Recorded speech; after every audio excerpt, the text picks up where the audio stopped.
Do you remember our brave cancer survivor, Bailey O'Brien? She joined us at the Truth About Cancer live event in 2016, and she shared her story. During her first semester out of college, she found a mole on her right temple, and her life basically changed forever. The next few years she was on a journey to heal from inoperable stage 4 melanoma skin cancer. We reconnected with her just over a year later to see how she's doing. And we are so happy to hear that Bailey is not only currently working as a cancer coach, but she continues to research what treatments work best.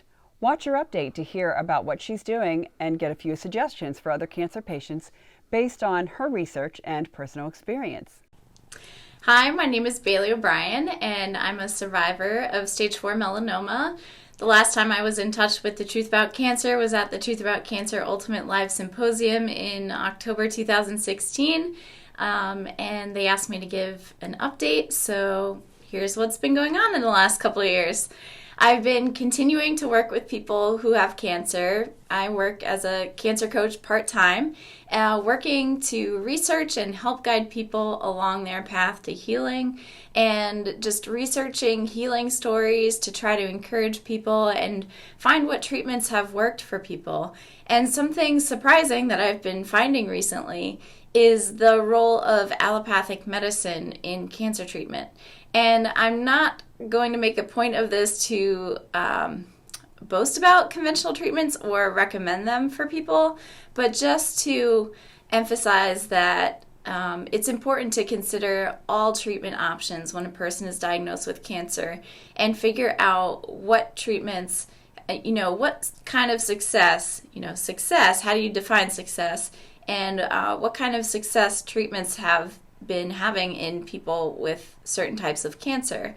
And I've been learning this because several of the people I've been working with over the last couple of years, or who I've heard about over the last couple of years, have used conventional treatments, or maybe just a different kind of diet that is recommended by most alternative or integrative healthcare practitioners or coaches. And like the ketogenic diet, it's not a standalone kind of treatment, and I don't recommend it for most people. But I have a friend or a couple friends who have changed their diet from a high carbohydrate diet to a low carbohydrate diet, higher in fats, who have had miraculous turnarounds in their cancer.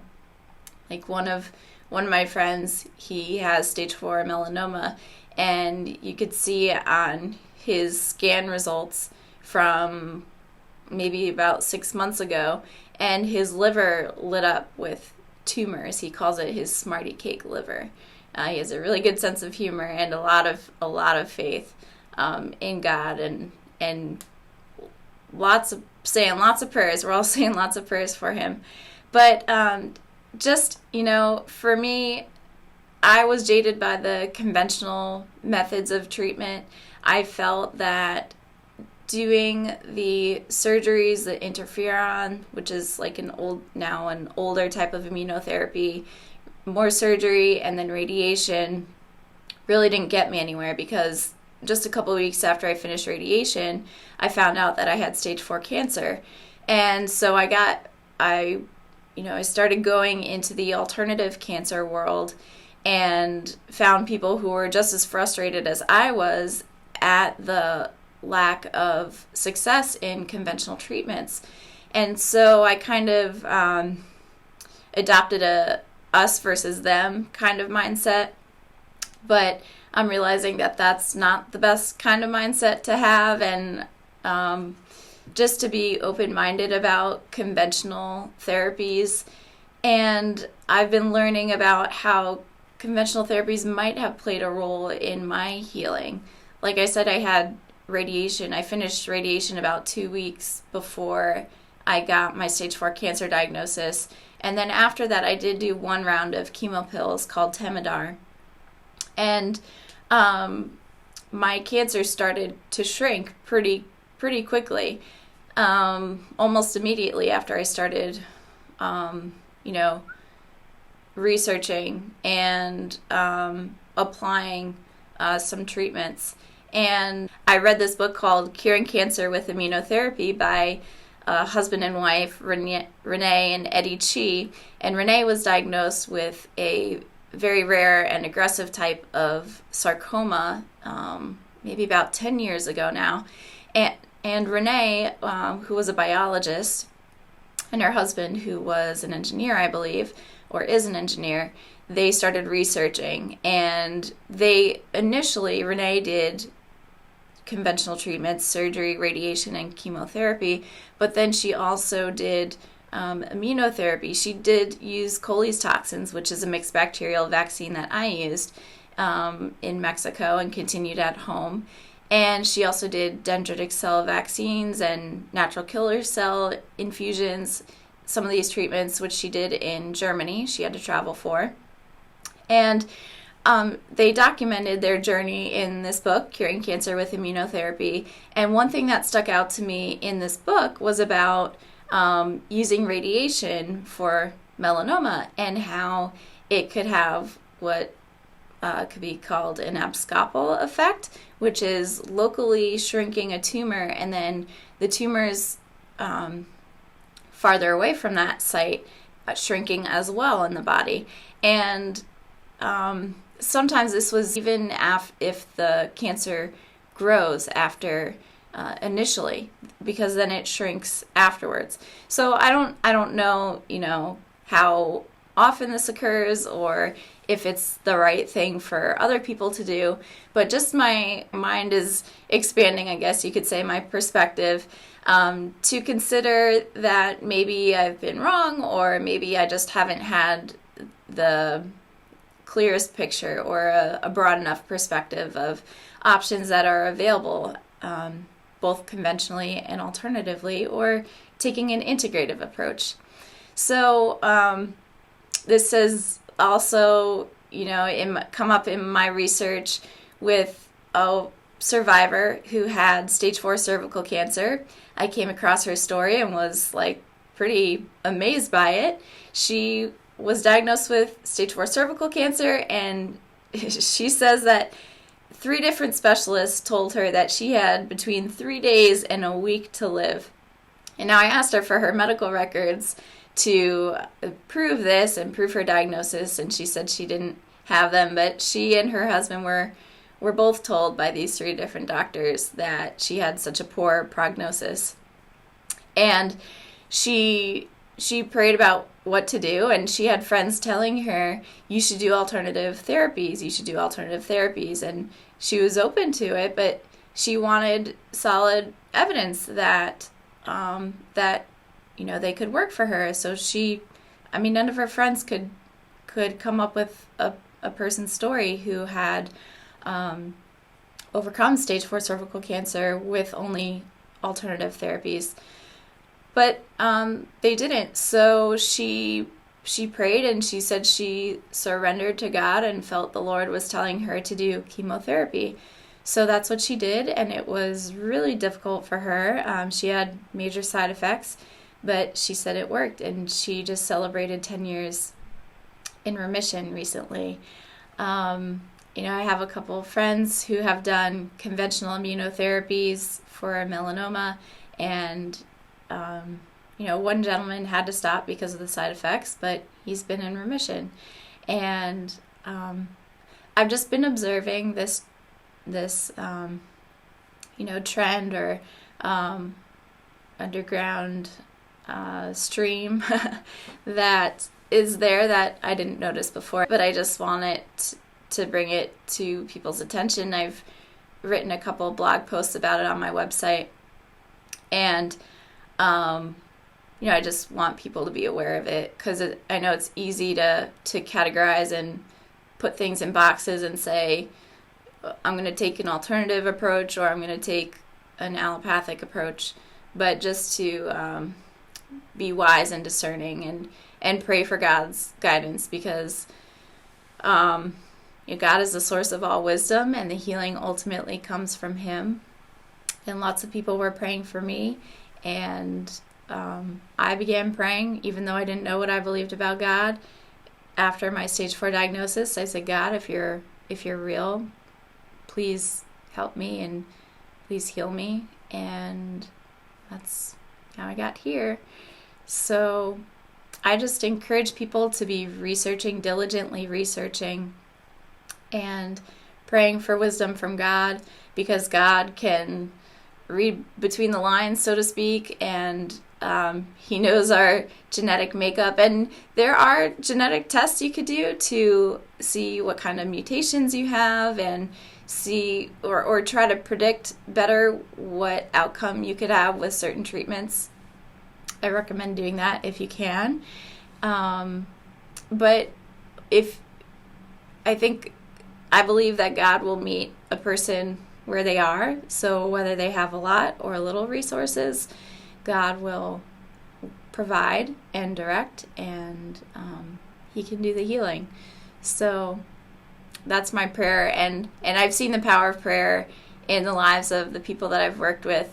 So that makes me excited and gives me peace, because it's, of course, very important to research and learn as much as you can. But at the end of the day, we don't really know what is going to work for a person, and it's up to God who, if a person will get well.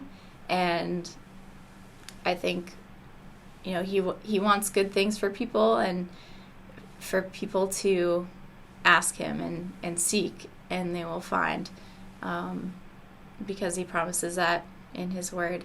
I guess that's it for now. Next week I'm going to Tijuana for a survivor party, and they invited me to sit in on a tumor board meeting. So I'm really grateful for that opportunity to see how the doctors interact with each other and talk about different patient cases. So I hope that happens, that I get to do that, to learn more and be able to share with people.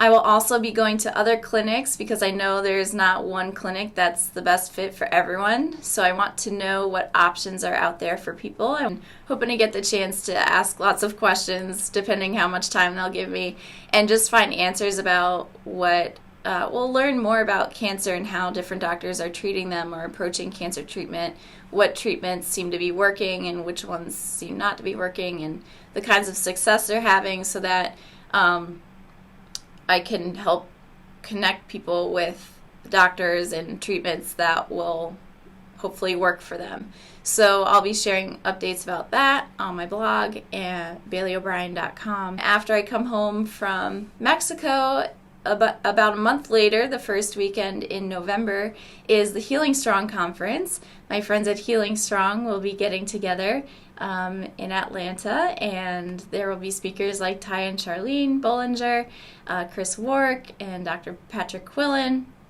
Dr. Eric Zielinski, and I think it's just going to be a really powerful event. You could find out more about it at healingstrong.org. And if you can't go in person, I know tickets are going to get sold out.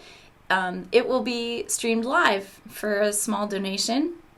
I think about $25. Another conference, I think in April, is a Stupid Cancer conference. It's Stupid Cancer is a nonprofit organization for young adults with cancer. They help provide resources and encouragement and just all sorts of different support for young adults with cancer who maybe either have cancer or had cancer and are experiencing negative side effects from it.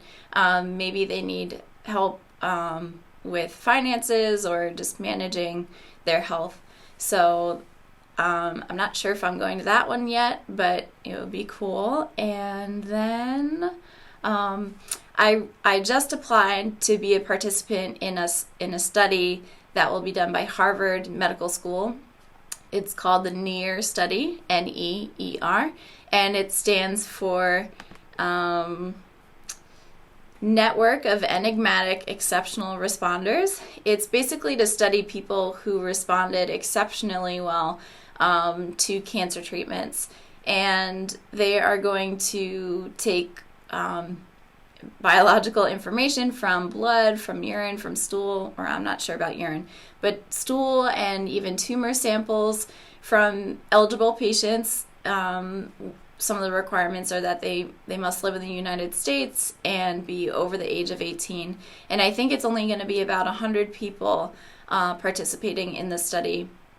But they're looking at different genetic variances.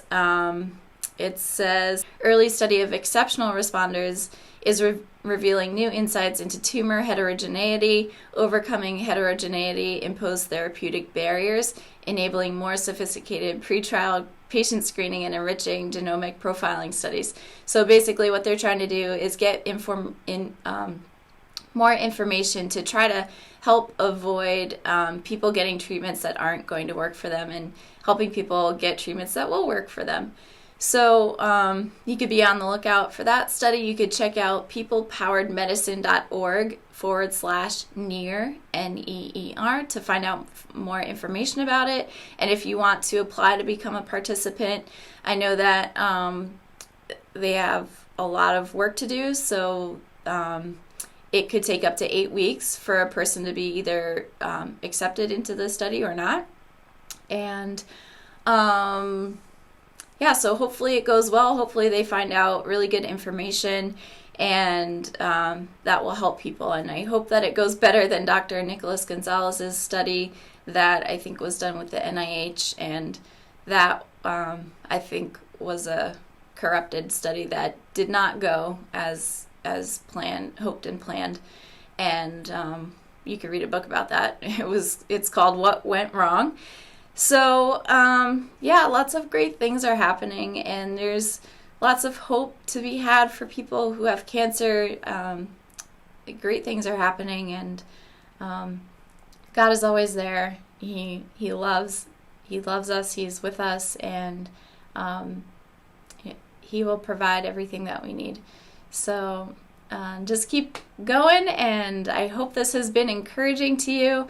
If there's anything I can do, please reach out. You can reach out through my website, BaileyO'Brien.com, my email, contact@BaileyO'Brien.com. I'm on Facebook and Instagram, and I hope to connect with you soon.